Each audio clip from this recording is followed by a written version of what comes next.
morning, good morning, good morning. All right, everybody, it is Tuesday. So, today I'm actually going to talk maybe about three things. The first one is going to be, are we created equal? Which is going to tie into the second subject of actually maybe just two subjects. Are we created equal and self-reliance? Yeah, and those two tie in together. So yeah, that's what I'm going to talk about today. And I'm not sure about the God thing that I mentioned yesterday that someone asked me. I have to get more clarification in terms of I knew this truck was going to do this. I just knew it. I knew it.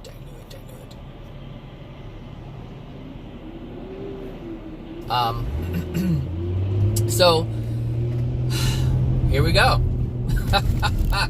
Well, let me close my sunroof, vent, or whatever you want to call it. So let's see. Are we created equal? Yes, we are all created equal, and that's a wonderful thing to know. However, we have to understand what that means and how that's applied, how that statement, how that truth is applied. Because people apply things willy-nilly. You know, they apply things that are completely illogical. But in their mind, I guess they think is logical. I don't know. I guess everything it seems logical to us until it's presented to us in a way where we realize it's not logical. But since I am a seeker of truth and I am open to it, no matter what it is, I get the answers, and so that's why I'm able to share it with you guys. And so yeah, here we go. Are we created equal? Yes. However, we have to understand that when we are created, when God creates the souls, they are all the same, meaning they all have the same potentials. So as before we incarnate, we are in a perfect state. We are in the same state that Adam and Eve were in when they were created.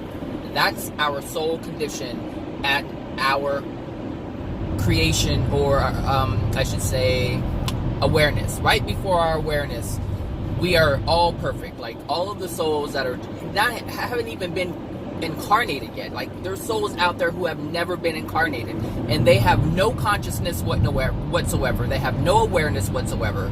But as soon as they come in, at that moment of conception, they are aware, and they are also in a perfect soul state. And what happens is and I was talking about this yesterday with someone. Good morning, Gary.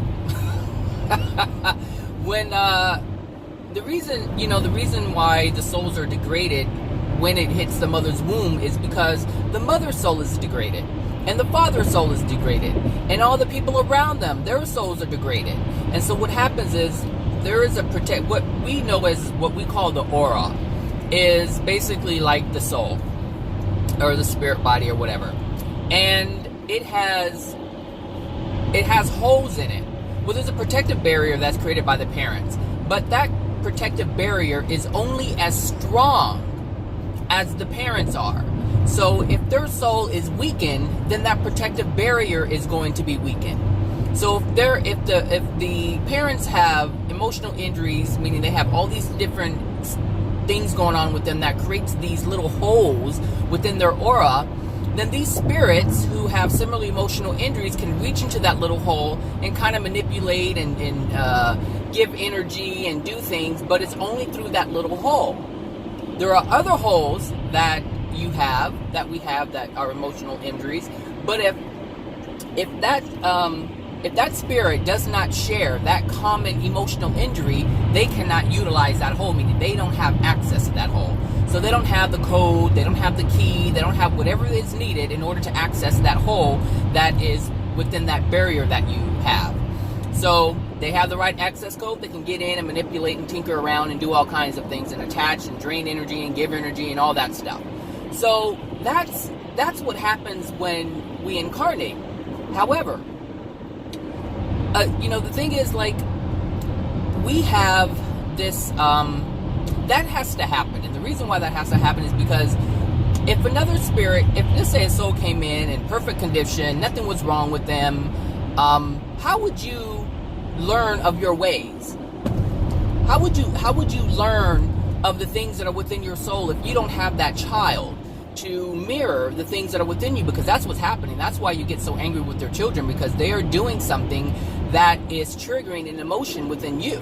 So every time your child reaches for something and you say no, and they keep doing it, and you say no and they keep doing it, you get triggered, because when you were a child, that same thing happened. But understand that the child is trying to experience the world, it's trying to experience itself. It's trying to have an experience and trying to find who it is and discover who it is. But every time you say no, you are shutting down that child's ability to explore. And exploring is a sense of freedom. And freedom comes from love. I mean, really think about it. The Creator has given you free will to do whatever you want. And that is because the Creator loves you and realizes that freedom is part of a loving act. That's what it is. It's to explore. If you didn't have that, what would you couldn't even explore anything. So some of you who have had childhoods like mine where you couldn't do anything, you had to sit down and, what parents call act right, which is basically do nothing. Sit down and behave. Sit down and behave means don't do shit. That's what that means. But all the times, just think about all the times you wanted to go out and play. Think about all the times you wanted to use crayon on the wall because you wanted to create. You had something within you and you just wanted to draw. Even if it were squiggly lines and circles, you wanted to see the manifestation of that appear before you. But your parents did not want that because they understood that your freedom to crayon all over the wall was going to mean work for them. But they don't understand, or didn't understand, and some of you still don't understand, that the reason why you have such issue with it is because you weren't able to have that same freedom growing up. And so now you want to impose those same restrictions that you felt were unloving, that you felt pain from. You want to impose those same restrictions upon your child and say that it's behaving only because since you were hurt, you want to hurt your own child. And I know some of you don't see it, and that's fine. You don't have to see it, but you're going to continue to damage your child, and then you're going to ask yourself, why did my child turn out like this? That's what's going to happen. It's funny because it doesn't have to happen. It's because your own stubbornness, if this is you, it's because of the stubbornness that you have. But understand that this stubbornness that you have, that you think feels so good, that's part of your free will, darling. That's what that is. So you can't blame God for giving free will to mess up the earth, because you have free will to do whatever you want to do, and the things that you want to do you enjoy, even if it's unloving. Even if it's unloving. Because restricting your child from experiencing something is going to look like something completely different to the public. Oh, what you're going to get is, oh, your child is so well behaved. So basically what they're saying is, oh, you have restricted your child in such a way they don't do anything. Oh, how nice you shut down their soul like that. That's basically what's happening. But you take it as a compliment. That is not a compliment. It is not a compliment to be unloving. But this is how people understand things, so they're going to compliment you for being unloving. Because we're in an unloving world, and this is how we have been taught. But anyway, that's like way off subject. But what I'm saying is, yes, we are all created equal, but the emotional injuries that are imposed on our soul or upon our soul comes from our parents. And someone had asked, well, it seems like, that's not fair. You're right. It's not fair. And if you want to ask somebody or blame someone about it, not really blame, but if you want to point the finger at someone, you better point them at your parents. Because they're the ones who didn't deal with their issues, and then their grandparents didn't deal with their issues, and their great-great and great-great and great-great, they never dealt with their issues. So that's why you got them. It's not God's fault. It's your ancestors' fault. But the great thing about it is that you have free will. So you have the freedom, the right, and the ability to change all of it. All of it. To undo all that they have done. All of it. But if you're one of these people, these mean, spiteful, angry, pained people, wounded animals, I swear some of you act like wounded animals. I know, because I used to be one. But seriously, you guys are so stubborn and mean, and you don't want to admit to anything. That's why you're so angry, because you're suppressing so much. You hold so many untruths, so many unloving things were done to you, to where you got to the point where you just don't give a shit about anything or anybody, and you're willing to hurt anyone, and including yourself, because of it, just to ignore it. So you hold such untruths, and you don't want to accept any truths, because you live an illusion of believing that you were loved when you weren't loved. You were really treated in an unloving way. Like, really, if you really think about it, a lot of your parents almost like hated you for beating you, for treating you in such a way. Some of you have been sexually assaulted by your parents. Some of you have been beaten by your parents to the point of blood dripping out of your body. Some of you have had bruises. Some of you have, even worse, been emotionally abused, to where now you can't even have a productive life because you're all jacked up in the head and in the soul. So, and you want to claim to this, this belief, or you want to hold on to this belief that you were loved growing up, and you weren't. But it's that denial that you have of accepting that fact that is keeping you from progressing and having a life that is much more enjoyable and pleasant. Now, that's the truth. And some of you get so angry at me when I say things like that, because you don't want to admit it.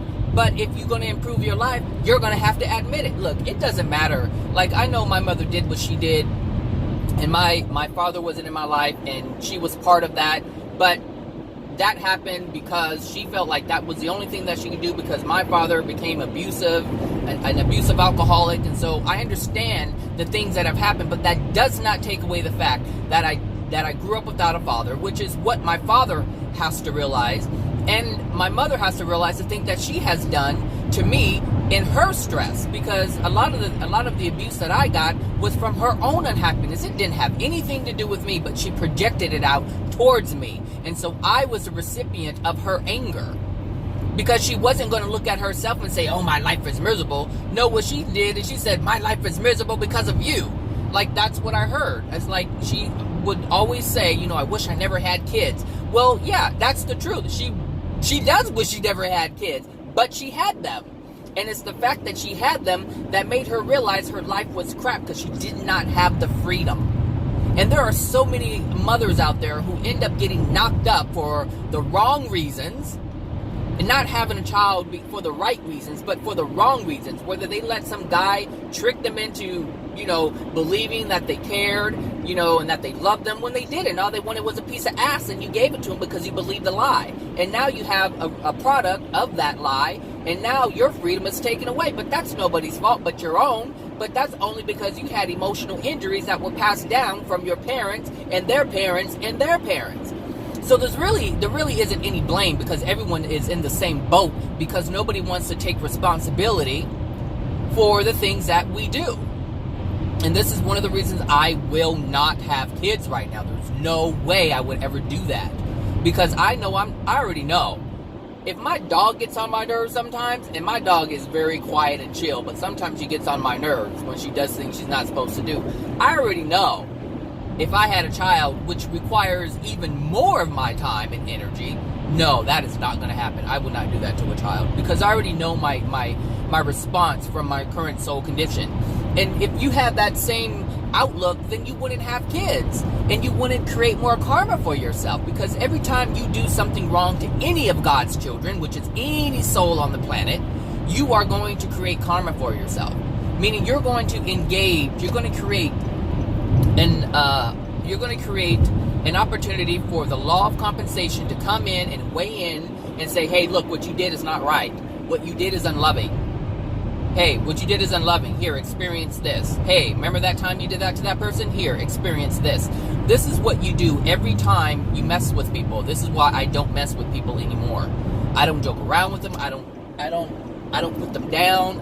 Because that's what joking is putting someone down. It's fine to joke about things regarding yourself. And if you're with someone and you realize that you both have made a mistake, then yes, that is a funny moment. But to do it in a way to put someone else down, no. No. And being that I don't interact with many people anymore, there's no reason for me to joke. I can laugh at myself. I laugh at myself all the time. That's fine. But don't do it to hurt someone else. And don't purposely mislead someone, because you're going to have karma for that, even if you're unaware of it. Even if you are unaware of the harm that you have caused, you have to pay for that. And the reason why is because there's no reason for you not to know what you're doing. Your ignorance is a choice. Every time you hear me say something and you disagree with it, and you're like, oh, he doesn't know what he's talking about. Look, you don't have to hate me for it. You don't have to agree with it. But that anger that comes out of you, oh, that's intent, darling. That's intent. And you have to pay for that anger. Because even though you did not touch me, even though you did not possibly say anything to me to hurt my feelings or to harm me in any way, there is an energy that comes out towards me. You have ill will. And you don't see it because we're in this current type of physical form that we're in, but you don't see it. But it's happening. The hatred comes out. When love comes out, there's an energy that comes out. People in the spirit world can see it. And these are some of the things that you'll come to understand when you pass. But if you don't understand it now, you think, oh, it's harmless. I hate that bitch. Oh, that stupid asshole. All these different things you say about people, you are going to have to pay for that. And you're going to pay for it by the way of your soul being darkened. And that's going to create the law of compensation to team up with the cause and effect and the law of attraction and bring you an experience, and you're going to be like, where the hell did this come from? I didn't do anything wrong. It's because you're unaware of what you're doing. You're unaware of what you're saying. You're unaware of your intent. You're unaware of your will. You're unaware. You're just simply unaware. And so you're just like a step above being able to tie your shoes. And this is why it's important to know. This is why it's important to know. I see things every day. And people do things to other people all the time. And I just look at it and I understand it. There's no judgment. I understand where they're coming from. Because I understand the soul. I understand what generates the things that people do. There's no judgment in it.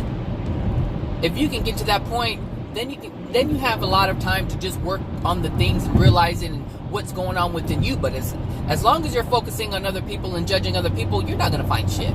You're not going to find anything about yourself. You're not going to figure out anything, and you're going to end up in the pits of the hells, and you're not going to know why you're there. Look, just figure it out now. I mean, it's your soul. Are you not responsible for yourself? I mean, really. I mean, you put food in your body because, you don't wait for someone to come and put a spoon in your mouth. No, you're responsible for your body, but you're also responsible for your soul and everything that goes in it, just like you're responsible for all the food that goes in your body. All of it you're responsible for. All of you, you are responsible for. So this is why I don't mess with people. This is why I don't project at people.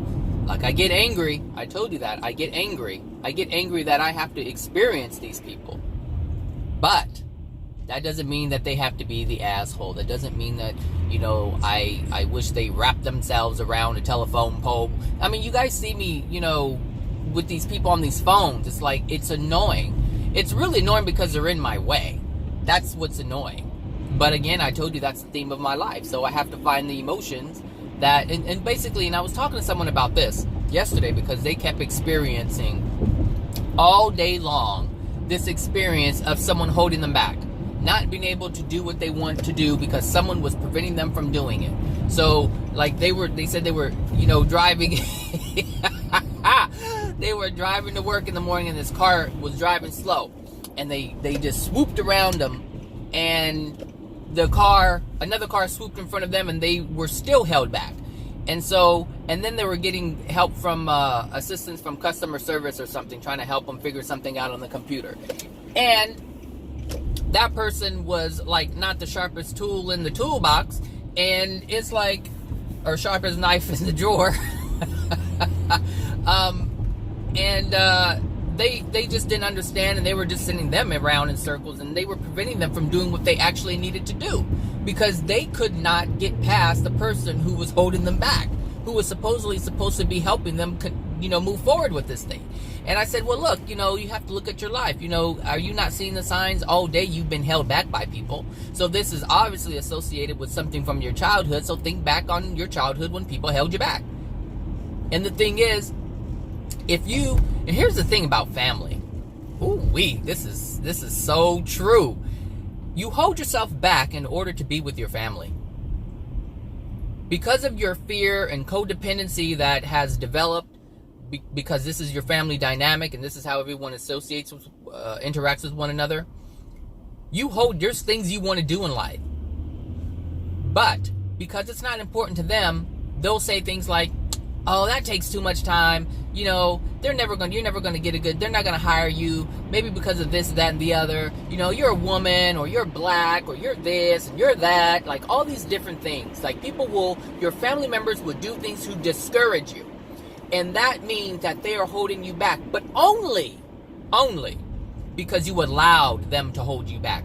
You allowed yourself to buy into their bullshit and own their bullshit. And now the bullshit's within you. And now you're held back because of it. So now you have doubt in yourself because they had doubt in themselves. And they convinced you that now you should have doubt in yourself. And now you hold it free and clear. It's all yours. But going back to this thing where we're all created equal, we all have the equal opportunity to get rid of these things that are within our soul. Everything that I talk about, everything that I share is to help you understand that you can release all of these things that are within your soul. We all have that ability. We all have that opportunity if we want it. If we don't want it, we don't have to have it. That's your free will choice too. So you have the free will choice to accept it or reject it. And most people reject it. And this goes, this ties into this whole, self-reliance thing that started with Adam and Eve. Adam, someone had asked me on one of the videos I posted, what is self-reliance? And they had mentioned something about God's, the way they asked the question was, they asked the question, but they also asked if it meant something. Is it because we don't want to abide or obey God's laws or rules? Well, it's not about that. And this is one thing, because man has lived life in terms of you live by this law, you live by this rule. That's not how it works. But that's how man has come to understand life to be. And that's not how it is. And this is one of the damaging things of not knowing what God's laws are, because all of God's laws are freeing. They're all freeing. They all free you. They don't hold you in bondage. But man's laws hold you in bondage. Man's laws disallow you from expressing yourself. That's what man's laws do. And sometimes it's good, sometimes it's bad. But the freedom that God has given you is taken away by man's laws. And the thing is, I had said this before, that every single thing that man creates, all the systems, all the laws, all the rules, they are created to stop or to lessen the law of attraction events. So if people were running around, like if we didn't have laws, there'll be a lot of dead people if those laws were not in place. But what people aren't understanding is that law of attraction of death has to come if it's part of your law of attraction. If that is within your soul, then that has to manifest. And there is no man's law that is going to prevent that from happening. So yeah, the man's law may prevent a guy from murdering you, but that's not going to stop you from wrapping yourself around a tree and ending your life. The law of attraction is the law of attraction. It's going to happen one way or another. But it's all dependent upon what's within our soul. And I know a lot of people are like, well, why would God allow that? No, God didn't allow that. You allowed that. The other person allowed that. You're just a cooperative component to it. That person has a lot of anger and rage. And if you're the one who was going to die, then you have a lot of fear, a lot of pain. And you're like, okay, you're angry, take it out on me. I'm not worthy. That's basically how it works. So how do you prevent something like that? Find your self-worth. Find your value. Know how perfect you are. Know the potentials that you have. But if you live opposite of that, expect the law of attraction to bring you a match to that, which you are, which dwells within your soul. That's how it is. I can't be any more clear than that. Well, maybe in a couple of weeks. Maybe I can be more clear and concise.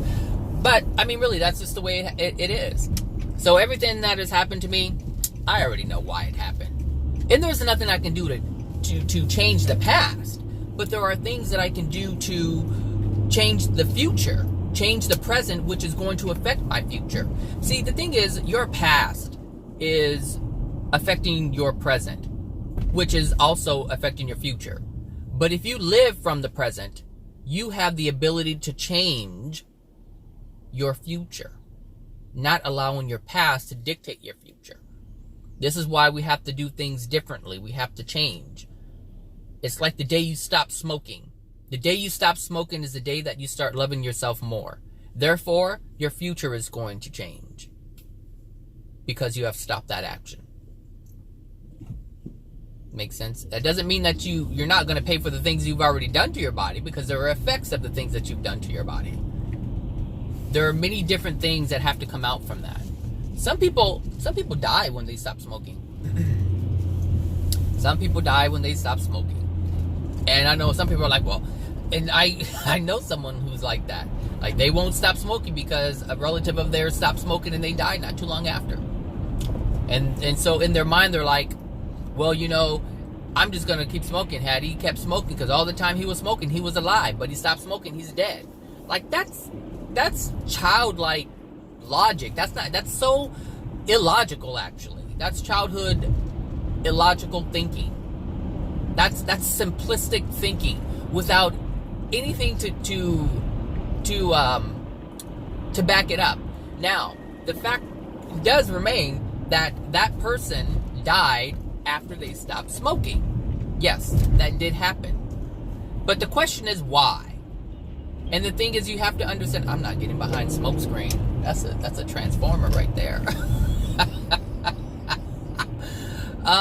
You have to ask yourself, why did that person die? I don't know what's going on here. I don't know who, what, I don't know. What the fuck are you doing?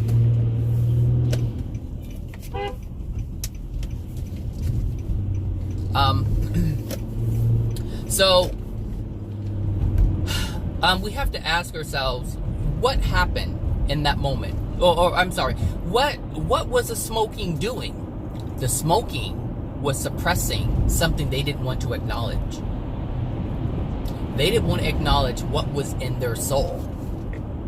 And the thing is, once you stop the addiction, the truth of the soul comes out. It's able to manifest because you're no longer suppressing the law of attraction. What's within your soul has to manifest.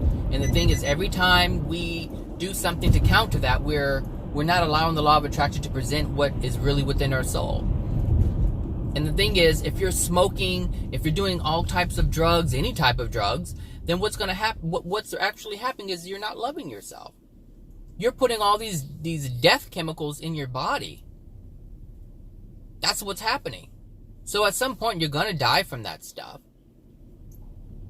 And so when people stop doing these, engaging in their addictions, and they end up dying or getting real sick, they say, you know, all the time I was eating the bacon, all the time that I was smoking the cigarette, all the time that I was doing the crack and the drugs and this and that and the other, all this stuff was suppressing the soul condition. It was suppressing your awareness of your soul condition. And so you were countering the law of attraction events that were coming. And then what happens is you stop and all of it comes to you. Boom! And that's what happens. But it's not, and that's the thing is, you know, there's nothing to be afraid of in terms of death. The thing is, people are afraid of dying. People are afraid of suffering. People are afraid of all of these things. And that which you fear will manifest. So if someone knows that someone died when they stopped smoking, their fear is going to be of dying when they stop smoking. And that which you fear, that which was that which is within your soul will manifest, because it's within your soul. And the thing is, you're not doing anything to suppress that fear anymore, and that fear is present. It's strong. So the person who continues smoking because they have, they know someone who stopped smoking and died, as long as they're smoking, there's no fear. As long as they have that cigarette to their lips, they're like, I'm cool. I'm going to be all right. I'm cool. I'm going to be all right. But the moment they stop smoking, that fear is going to ensue, because they didn't do anything to release the fear. They just stopped the addiction that caused their fear to leave. It gave the illusion as if that fear wasn't there, but that fear is always there. And once you engage in the right conditions, then that fear will come up. And this is why people die. They manifested their death because that's their fear. This is why it's important to understand how these things work, and not to assume that it works this way or that way. And so when you make these, some of you guys, when you make these mean comments and you're just so resistant in terms of what I'm saying, you're not trying to learn anything. You may say you're a seeker of truth, but you're really not. You're a seeker in what you believe to be true, but if it's something that you already believe, you're just looking for something to sustain that. That's not saying that it's true. It's just saying that you believe that it's true. And you're just looking for information to sustain it. And this is why people subscribe and unsubscribe. Look, those numbers, they crack me up. Because it's like, okay, 1 up, 1 down. 1 up, 1 down. 1 up, 2 up, 1 down. 3 down. Like, it's just because people are hearing something that they like.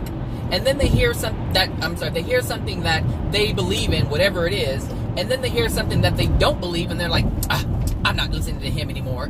And this is what happens. And so you cannot find truth if you're always rejecting all these different things that you know nothing about.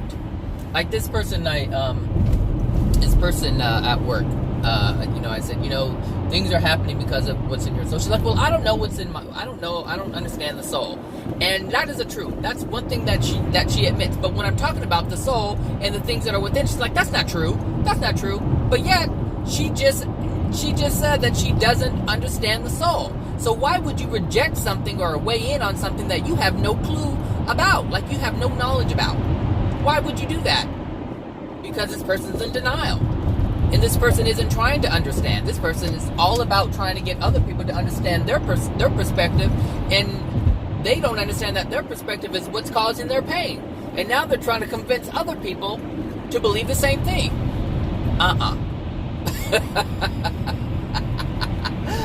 Oh man, but self-reliance. I have a little time left. So self-reliance is this one thing that Adam and Eve have chosen for themselves. Meaning they didn't want any help from God. They wanted to do it themselves. And so that question that someone had asked me on my channel was, what does that mean? And my explanation to them was, it's like you having a little boy or a little girl, and they're trying to figure something out. And they don't quite understand it, but they want to do it on their own. And you say, hey, let mommy help you, or let daddy help you. And they're like, no, I want to do it. And so you see their independence. They want to be self-reliant. They don't want to be reliant upon their parents. They don't want help from their parents on how to figure it out. They want to figure it out. They want to figure it out on their own. So, what does a parent do? Step back and let them try to figure it out on their own. And they'll get it wrong, and they'll get it wrong, and they'll get it wrong, and they'll either figure it out or get angry because they can't. Figure it out or get angry because they can't. Seem familiar? Because that's what we do as adults. Look at the state we're in right now. Look at the world the way it is right now. And ask yourself, do you get angry because you can't figure it out? Like, people have not figured out how to get out of this mess. It just gets worse and worse. And some people have given up. They don't even try to figure it out anymore. They're just like, screw it. Life is messed up. This is the way it is. I was dealt a shitty hand. Just move forward with it. Like, there isn't any desire to fix it. There's no desire to change. There's no desire to figure it out, to understand why and how we got here. Nope. So you just get frustrated. And you either cry Or you, like I said, you say screw it and you walk away. And that's what children do. Either they get frustrated, they can't figure it out, or they just walk away. And you've seen children do this. And so people live like children in the same manner, thinking that they're all smart and adults. Please. We have to grow in order to be smart. We have to be aware. We have to learn in order to reach that. We're just big children, not knowing what the hell is going on, just accepting what is. That's what children do. If mom says this is the way it is, that's the way it is. Now, in the beginning, we're like, no, I want to do this. But mom says, dad says, nope, you can't do that. Nope, you can't do that. But I want to. Nope, you can't do that. Nope. And so the government says, nope, you can't do that. You want to drink rainwater? Nope, you can't do that. I'm going to punish you. You're gonna be fined if you drink rainwater. Nope, you can't grow a garden. I mean, there's laws like this where you can't even grow a garden in your yard. And so they're preventing you from doing something you want to do. It's no different. No different. Children living like children. Yep, that's the way it is. Anyway, the same thing, like I said, the same thing is happening right now. We are self-reliant.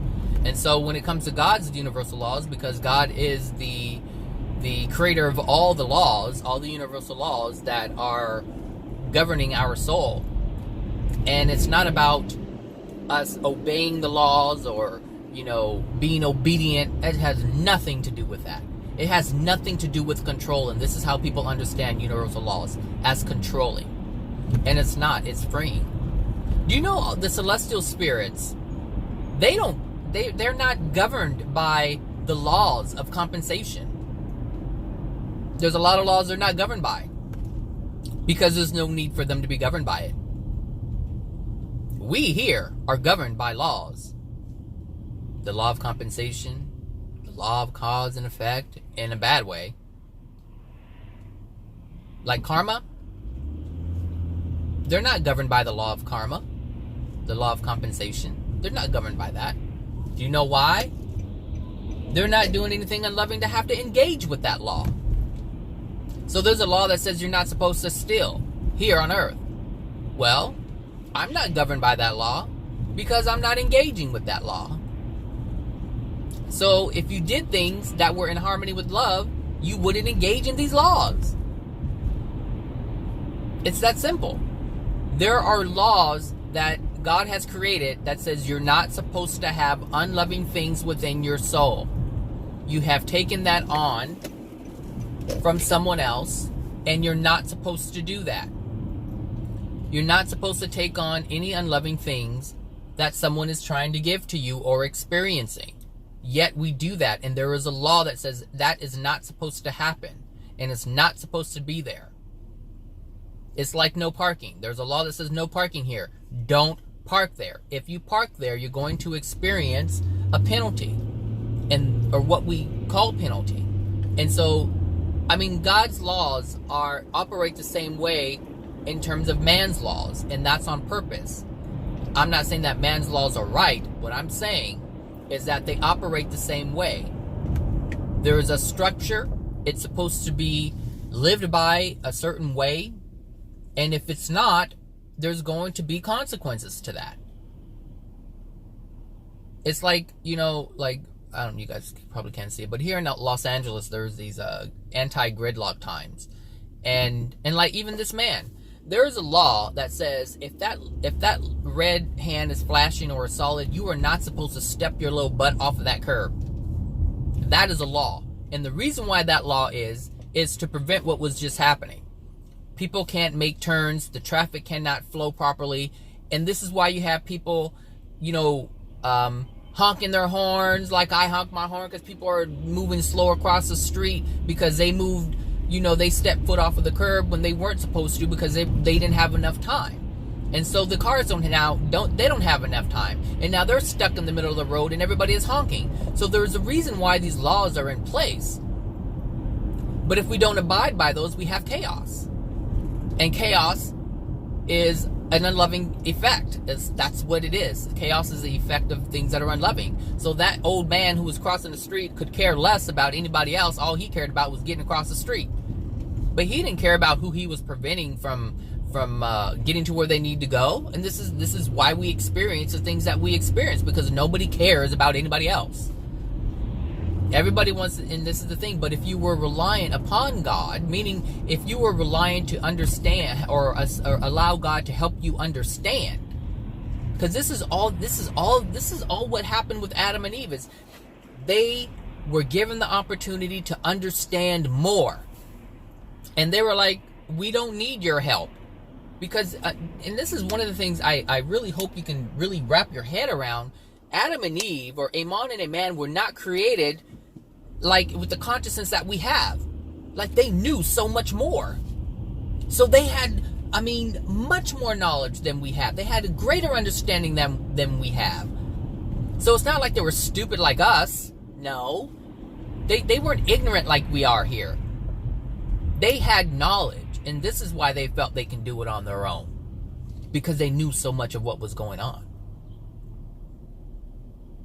And so they became self-reliant instead of God-reliant. There's so much more truth out there that they don't even know about or didn't know about at that time. And God knew that. And he was like, let me give you some of my love so you can understand more truths of the universe, more truths of what is, what I have created, what I have set out for you to experience. And they're like, nope. And so instead of moving up in a dimension, they moved down in a dimension. And then their children had children and children and children and children. And before you know, we ended up in the first dimension. This earth is in the first dimension. The only difference is there are what I call God's graces that are upon the earth.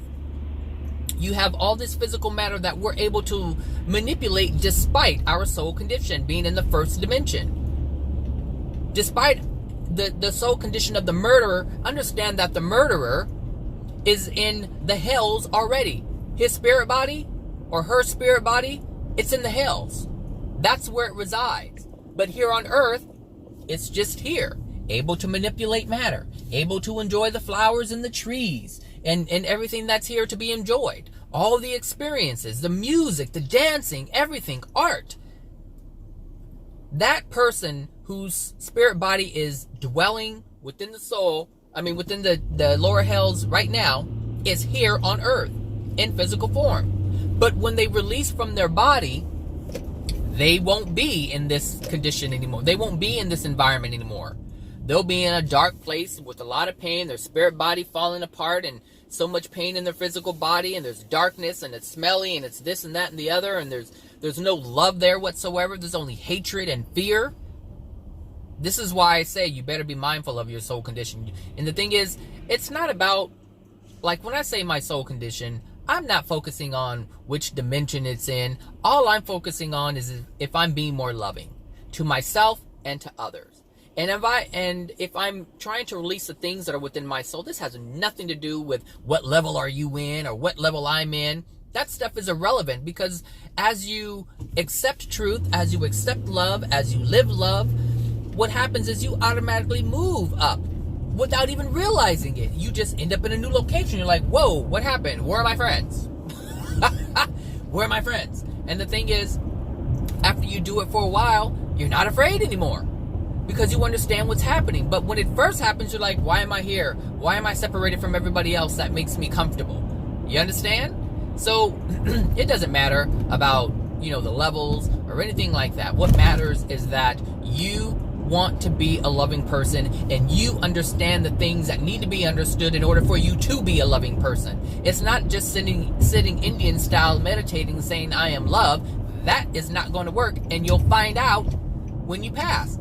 If you're doing this and everybody else are assholes and stupid and low consciousness and this and that and the other, you'll find out soon enough. You'll find out soon enough. And then you'll have to work through that. Because you're going to be hard on yourself for not listening when people try to help you out. I'm not forcing you to listen to this stuff. You have the free will to click on it or click off of it. That's your choice. But understand, it's your choice. It's your free will choice. So I would be relying upon someone else so that you can figure things out on your own. It's okay to be self-reliant and also God-reliant. That's the thing, is like the experiences.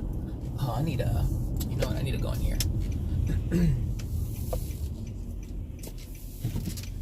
I need to pull into McDonald's and get some of this. What is it? Arabica? Is it Arabica? Arabica? All I know is it's dark and strong. Anyway, you are, what was I just saying?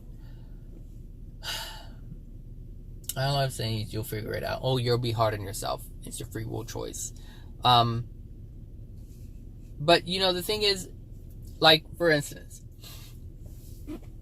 you can be self-reliant. Like the people who want to reject everything that I say and not even listen to it, they are self-reliant. They want to figure it out on their own. They don't want any help from anybody else. But those of you who do listen, those of you who do, not leave my channel, but you seek out more, like you listen to AJ's videos because you know that he can explain things in more depth than I can. Like I may just be the beginning that got you hooked on it or led you to it, but understand that if you're listening to what I'm saying, then you're relying on me for truth, for information, and you're using that to learn more. And so you're not being completely self-reliant. You're using me and AJ as, it's almost like as a bridge, a gateway to being reliant upon God, because God holds all truth. I don't hold all truth. And someone had mentioned absolute truth, and people believe absolute truth to be all truth, and that's not how it works. There's absolute truths about different things. And I had mentioned this before, like there's an absolute truth that I am a soul. That's an absolute truth, that I am a soul. Another absolute truth is I have a spirit body. Another absolute truth is I have a physical body. But what is not a truth is that our spirit body is our soul.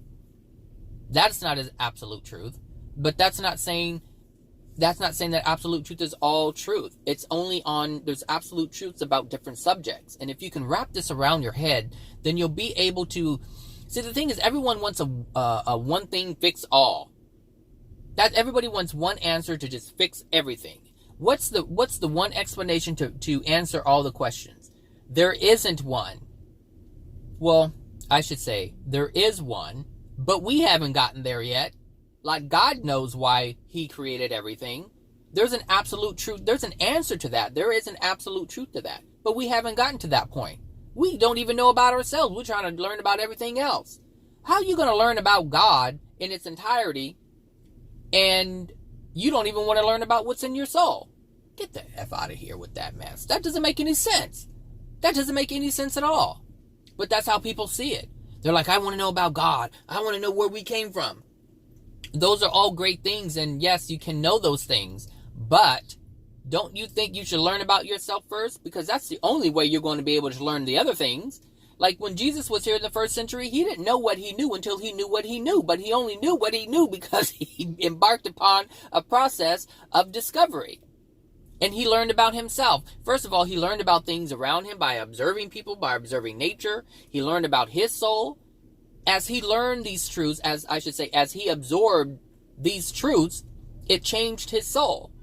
And that soul allowed him to have more knowledge. And that truth allowed him to have more truth. And as he absorbed that truth, he was able to know more truth. And before you know it, he's able to teach the things that he was teaching in the first century. And then he spent 2,000 years in the spirit world, which allowed him to learn more, which allowed him to come back this time to teach more than what he knew in the first century. So you have to continually, this is all done by free will. This is all done by free will. And the thing is, you can do it on your own like that, or you can be reliant upon God. Because when you ask AJ, how did he find these things out? He said, God showed me. Because he was curious about these things. He was curious about nature. He was curious about how things worked. And God saw the pure, genuine curiosity and said, here you go. You want to know? Here you go. You want to know in love? Here you go. You have a pure desire? Here you go. You have a passion to teach? Here you go. Here you go. That's what God was doing. Here you go. That's it. But if you don't understand this, then you won't get it. You just won't get it. And you're going to continue living your life frustrated because you can't figure this out. You can't figure why your life is the way it is. And it doesn't even have to be that hard.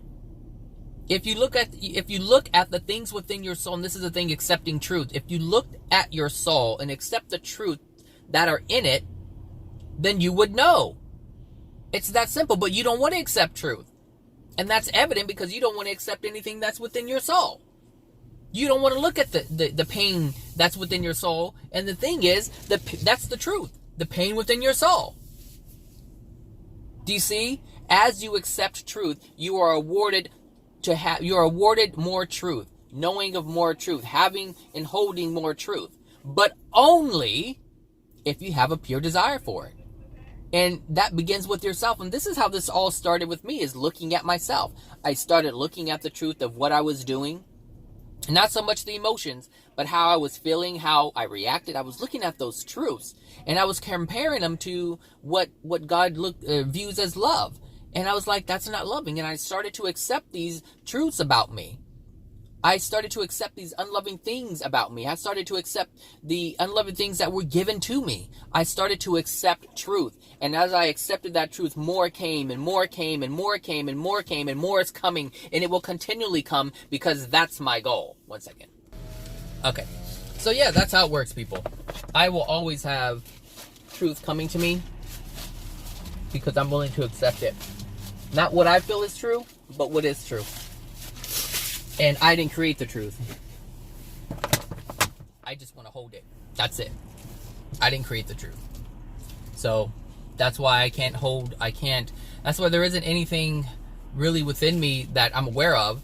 I'm not talking about the things that I'm not aware of, because there's a lot of things that I'm not aware of. But there are things that, I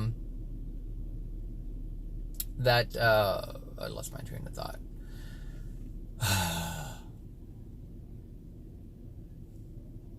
I don't know. I think I already said it, but so anyway, yeah. I'm more reliant upon God showing me the truth now. Well, before I couldn't even get truth from God because I didn't acknowledge God. Like I didn't acknowledge the universe. Like I didn't acknowledge, and before I even acknowledged God, like I didn't even have a firm belief in Jesus. And I'm glad I didn't, because I don't have this preconceived idea about who he was. Because who people think he was is not how he is. He was not like that. And so he wasn't this person who was walking on water and died for my sins, and I don't have to do anything with my life. I'm glad I did not have that. And I have to thank my mother for that, because she's the one who allowed me to not be a part of that. Hold on a second. All right. What was I going to say? What was it about? Oh, yeah, I have to thank my mother, because she basically forced my sister to go to Jehovah's Witnesses Kingdom Hall meetings. And my brother had to go too when he was little. And, but when it came to me, my mother asked me, she's like, it's your choice if you want to go or you don't want to go. Whatever you believe. But she had already got out of the religion by this point. And so it didn't matter what it was, in terms of belief system, because at one point we were Baptist too. And she'd ask me, she goes, it's your choice, whatever you want to believe, And see, my mother and my sister, they held on to the religion for the wrong reasons. Not because it's something that they truly believed in and wanted for themselves. They did it to appease their mother. That's what happened. They wanted to be loved, and so they wanted to do things that they knew their parent would be okay with and proud of. That's what was happening. Thank you. So,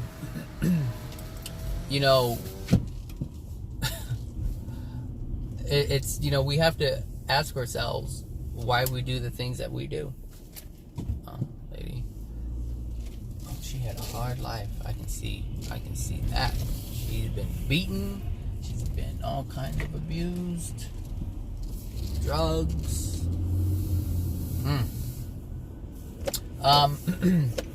So, you know, I don't know. I don't know for you guys. I only know for myself. You have to figure this out for your own. On your own and for yourself. You just have to. And that's the problem. That is actually the problem. Is people don't want to do it for themselves. People will do things for their parents. They'll do things for their spouses. They'll do things for their children. But they will not do it for themselves. That's a problem. That is a huge problem. This man, he's tweaking too. Yeah, that's a problem. I mean, fine, do it for other people in the beginning, but at some point, you're gonna have to do it for yourself. And the thing is, if you do it for yourself, you'll get better results, and the people who you would have done it for, those people are automatically benefiting from your transition. But your transition happens faster and in a more